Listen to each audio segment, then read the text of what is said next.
for subscription. Away from Africa, 19 dead from alcohol poisoning in Russia's Leningrad region. And in health, FG unveils new policy to standardize procurement of medicines. In business, PENGASSAN raises alarm over alleged mass sack at Dangote refinery. In sports, Stockholm marathon winner SHEWARGE ALENE dies at 30. NSC cancels Judo Gymnastics Federation's elections. Now the news in full. The BAUCHI state government has commenced the local production of exercise books and chalks for distribution to schools across the state as part of its drive to improve academic standards. The Commissioner for Education, Dr. Mohammed Rimin Zayam, announced this during an inspection visit to the production site at the Education Resource Center, ERC, in BAUCHI, noting that the initiative enjoys the strong support of Governor Bala Mohammed. According to him, producing learning materials locally will reduce reliance on external contractors and ensure better quality control. He added that the project would eliminate the influx of substandard materials often applied or supplied by unqualified contractors, stressing that BAUCHI now has the capacity to produce exercise books, rebrand textbooks, and manufacture chalks within the state. Rimin Zayam described the ERC as a practical demonstration of progress in the education sector, revealing that the center produces millions of chalk sticks using its own staff. He further hinted that once local demand is met, BAUCHI could begin exporting chalks to generate revenue for the state. Also speaking, the director of the ERC, Kabiru Ahmed, commended the workers for their commitment and efficiency in producing exercise book chalks and rebranded textbooks. He noted that their effort has significantly boosted output, bringing visible improvements to the education sector in BAUCHI. Moving ahead, tragedy struck in Dura community, just south local government area of PLATEAU State, when a mining site collapsed on Thursday night, claiming the lives of 4 miners. Residents said the victims were working inside the pit when the ground suddenly gave way, burying them. Confirming the incident, an aide to Governor Kele Muftuang on artisanal mining, Solomon Dung, explained that 3 of the victims died instantly while the 4th was rushed to the hospital but did not survive. He noted that he was heading to the affected community to assess the situation firsthand. The incident once again highlights the risk faced by artisanal miners in plateau communities where unsafe mining practices and weak enforcement of safety measures continue to endanger lives. Calls have been growing for urgent reforms to reduce such recurring tragedies. Meanwhile, at the recent 2-day workshop in Plateau State, the Petroleum Technology Development Fund and the University of Jos urged stakeholders in the mining sector to adopt modern practices and international safety standards.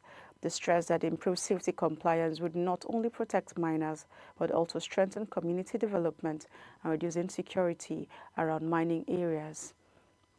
Moving ahead, the federal government of Nigeria, through the Debt Management Office, DMO, has announced the offering of 2 federal government bonds worth 200 billion naira for subscription.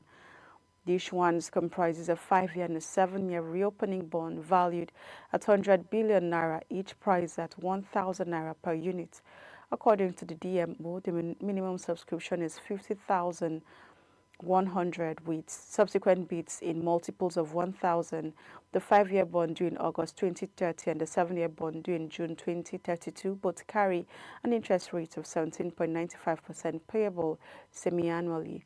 The auction will take place on September 29, 2025, while settlement is scheduled for October 2, 2025. The agency explained that for reopenings of previously issued bonds, successful bidders will pay a price corresponding to the yield to maturity bid that clears the volume on auction. In addition to any accrued interest, it emphasized that all FGN bonds are recognized as government securities under tax laws, qualify as liquid asset for banks' liquidity ratio calculations, and eligible investment under the Trustee Investment Act. The bonds are listed on the Nigerian Exchange Limited as well as the FMDQ OTC Securities Exchange, making them accessible to a wide range of institutional investors, including pension funds and trustees seeking secure and tax-exempt investment opportunities.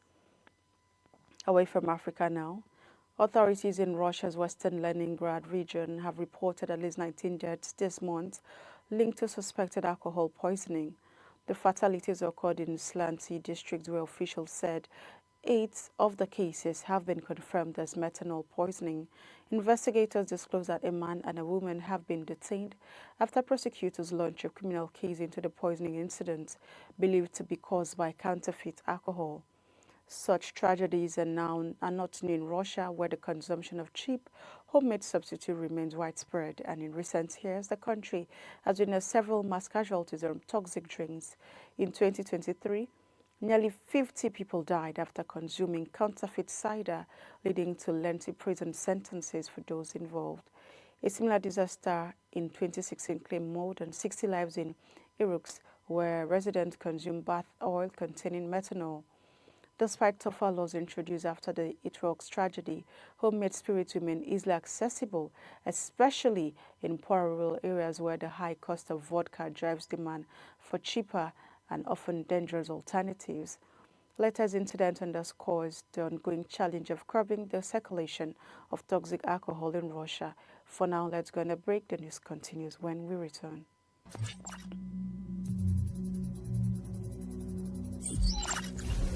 Augmented reality, AR, and virtual reality, VR. AR and VR are transforming the way we experience the world, offering immersive digital environments in everything from gaming to training simulations. AR overlays digital elements onto the real world, think Pokemon Go, while VR immerses users in a completely virtual space. Industries like real estate and education are adopting these technologies for virtual tours and interactive learning, but the cost of high-end equipment remains a barrier. Despite that, the AR/VR market is projected to reach $209.2 billion by 2025, driven by advancements in hardware and 5G networks.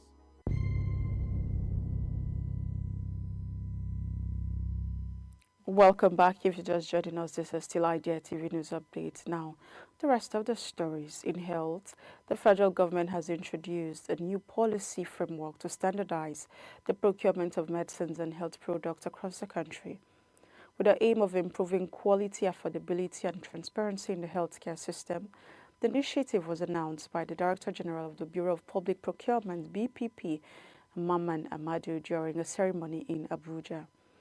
According to Amadou, the framework will professionalize procurement processes in the health sector, eliminate fake and substandard drugs, reduce waste, and curb inflated contracts. He explained that the policy establishes clear procedures for sourcing, purchasing, and delivering medicines and medical supplies to public health institutions nationwide. The BPP boss emphasized that the reform aligns with international best practices and is designed to ensure that government spending delivers greater impact for citizens.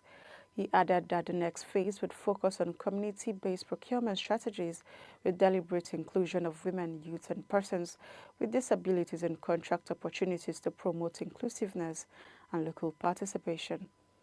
Amadou encouraged newly certified procurement professionals to register with the National Procurement Officers Management System to strengthen accountability and oversight.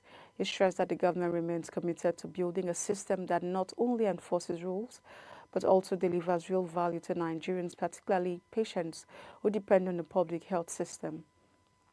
In business now, the Petroleum and Natural Gas Senior Staff Association of Nigeria, PENGASSAN, has raised concerns over the alleged massacre and intimidation of workers at the Dangote Petroleum Refinery and Petrochemicals shortly after employees unionized under PENGASSAN.